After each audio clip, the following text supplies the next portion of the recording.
In this guide, I will be showing you guys how to remove or reduce the liquid glass look for apps icon on your iPhone. Let's get started. First, just long press on any empty area on your home screen until the app starts wiggling. Then tap Edit Home Screen option given at the top left. Now select the option Customize. From here, you can switch back to the default icon appearance or choose a less transparent style if available. You can set it to default. This will make your app icons look normal again.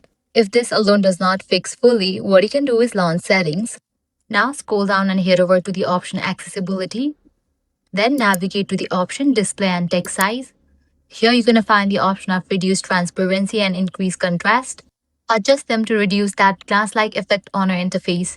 So that's a wrap for this video. This is how you can easily remove liquid glass app icons on iPhone. If this guide helped you out, do not forget to like, share and subscribe.